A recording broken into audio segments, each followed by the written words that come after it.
हमारे बीच में joint director doctor Ashok तालियान जी हैं, जो हमारे आदरणीय गुरु जी के रूप में मार्गदर्शन में काम कर रहे हैं, और राष्ट्रीय स्वयं सेवक संघ के आरोग्य भारती के विनोद जैन जी हैं, और के वसीती है, और महिला मोर्चा के हमारे समस्त पदाधिकारी हमारे पास में उपस्थित हैं।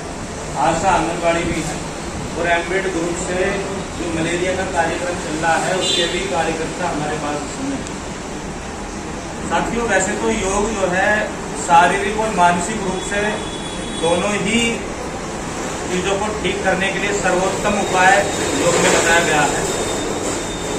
आपको जानकर बड़ा आश्चर्य होगा कि जो पतंजलि हैं उन्होंने योग सूत्र के द्वारा मानसिक रोग और आयुर्वेद के द्वारा शारीरिक रोग के बीमारियों के कैसे बचाव किए जाएं और कैसे एक स्वस्थ व्यक्ति स्वस्थ रह सकता है, ऐसे ग्रंथों की रचना जिस व्यक्ति ने की है वो कितना प्रतिभाशाली व्यक्ति रहा होगा। लेकिन वर्तमान में जो योग है उसको शारीरिक व्यायाम से जोड़ा गया है। ये भी एक अच्छा एक उपाय है जिसकी वजह से हम अपने शारीरिक रोगों को ठीक कर सकते हैं। लेकिन इस समय वर्तमान में बहुत सारी बीमारियां ऐसी हैं जो मानसिक रोगों से जुड़ी हुई हैं। आदरणीय गुरुदेव डॉक्टर तालियान सर ने कोविड-19 में जो काम किया है और इनके द्वारा इस तरीके के वक्तव्य बताए गए हैं कि अधिकतर लोग कोविड-19 में मानसिक फोबिया से ज़्यादा ग्रसित हुए बनस्पत जो उनको कोविड-19 हुआ।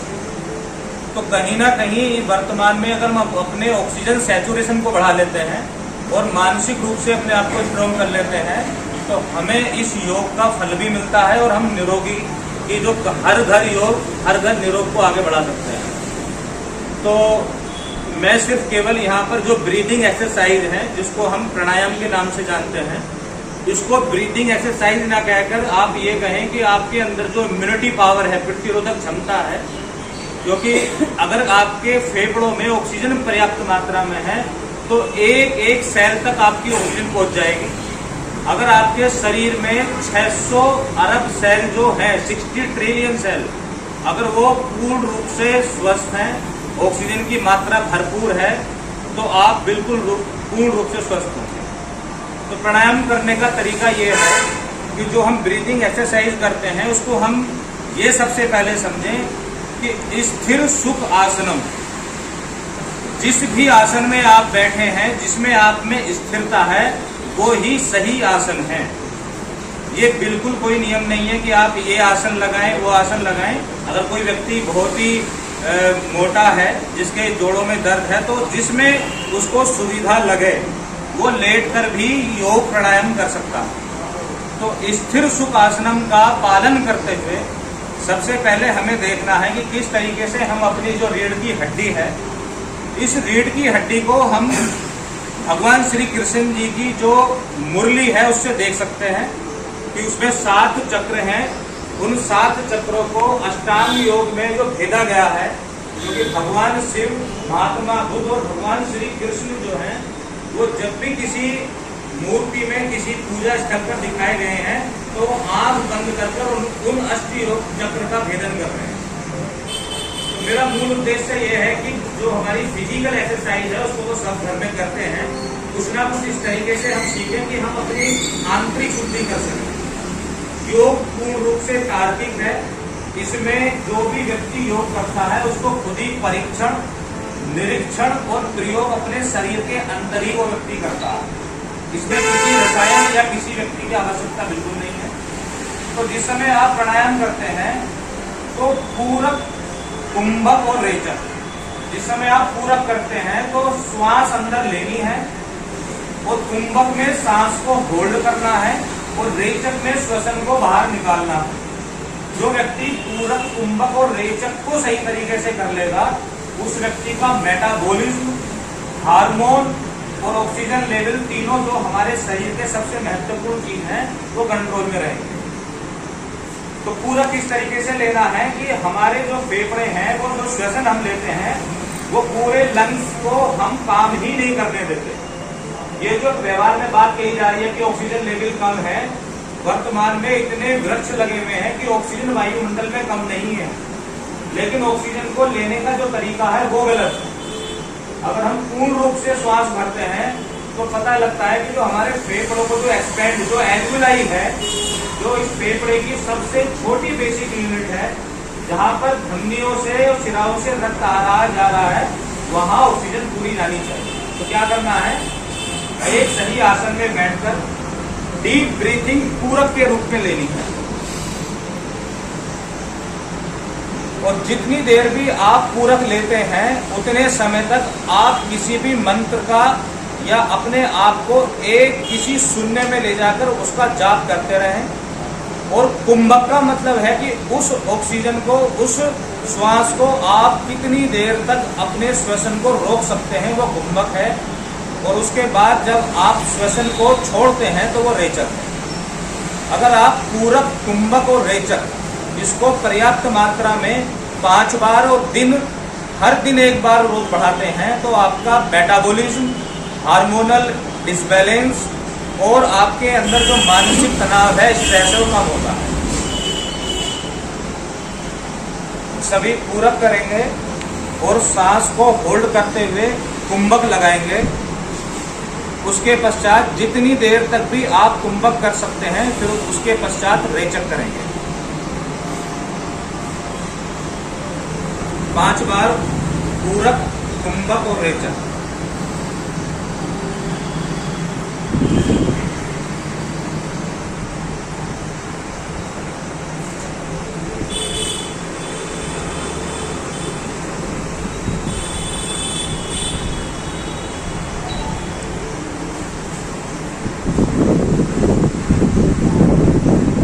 विश्राम। अगर आप पूरक, कुंभक और रेचक जब करते हैं तो आपने ये देखा होगा कि जिस समय श्वास को हम रोकते हैं तो एक कुत्ता जो है वो 10 से 12 वर्ष तक जीता है, क्योंकि उसकी श्वसन क्रिया बहुत फास्ट है। एक व्यक्ति की साधारण आयु जो है वो 60 से 70 वर्ष है हम मानवों की, क्योंकि हम सांस 17 बार लेते हैं। एक कछुआ 1 मिनट में 6 से 8 बार सांस लेता है, जिसकी आयु 100 वर्ष से अधिक बताई गई। अगर आप अपने श्वसन को कंट्रोल करते हैं, पूरक, कुंभक और रेचक का ही आप पालन करना शुरू कर देते हैं, तो आप जितना कम श्वास लेंगे उतनी ही आपकी एनर्जी शरीर में यूटिलाइज होनी शुरू हो जाएगी। जो लोग डेली प्रतिदिन योगा करते हैं उनको इस तरह से फ्लेक्सिबिलिटी आती है कि उनको बैठने के तरीकों का ही पता नहीं है। अगर आप जिस समय बैठते हैं, अगर आप अपने बाइने अंगूठे की जो एड़ी है उसको अपने कोकिक्स यानी कि मूलाधार चक्र पर जब लगाते हैं और अपने दाहिने पैर को ऊपर रखते हैं और पूरे मेरुदंड को सीधा रखते हैं, तो आपका मूलाधार चक्र से लेकर मूलाधार, मणिपुर, स्वादिष्टान, अनाहत, विशुद्धि और आज्ञा चक्र तक जो कुंडली है, जो आपको नियंत्रित करती है कि आप कितने स्टेबल हैं, कितनी स्थिरता आपके अंदर रह सकती है, उसको कहीं ना कहीं आप केवल और केवल बैठने की क्रिया को ठीक कर सकते हैं। तो बैठने का आसन। दूसरा, आप शारीरिक व्यायाम करें और पूरक, कुंभक, रेचक को आप लगाना सीखें। साथ ही यथा पिंडे तथा ब्रह्मांडे, जो कुछ शरीर के अंदर है वही ब्रह्मांड में है और जो ब्रह्मांड में है वही शरीर के अंदर है। योग सबसे पहले यम, नियम, आसन, प्राणायाम, प्रत्याहार, ध्यान, धारणा, समाधि, मेडिटेशन से पहले जो व्यक्ति यम नियम का पालन करता है, यानी कि शारीरिक शुद्धि करता है। हमारे शरीर में 9 अंग हैं, जो इन 9 ओपनिंग्स को डेली साफ करता है। कौन से हैं? 9 में से 2 कान हैं, 2 नासिका है, मुख है, लिंग है और गुदा है। अगर इन हम बाह्य ओपनिंग्स को डेली साफ करते हैं तो शारीरिक शुद्धि जब होती है तो मानसिक शुद्धि भी स्वतः ही होने लगती है। तो योग का तात्पर्य केवल शारीरिक एक्सरसाइज करना नहीं है, हम उस योग को भी पहचानें कि किस तरह से हमारे ऋषि मुनि और संतों ने इस योग को शारीरिक, मानसिक और आध्यात्मिक विकास के लिए जोड़ा गया। मैं केवल आपको पूरा कुंभक, रेचक और कुछ व्यायाम के माध्यम से आपको सिखाना चाहता हूँ। उसके बाद में आदरणीय गुरुदेव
से करेंगे, उसके बाद नाक से आएंगे, उसके बाद आप अपने मुंह को बंद कर देंगे और एक ही दम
राजनीतिक रूप से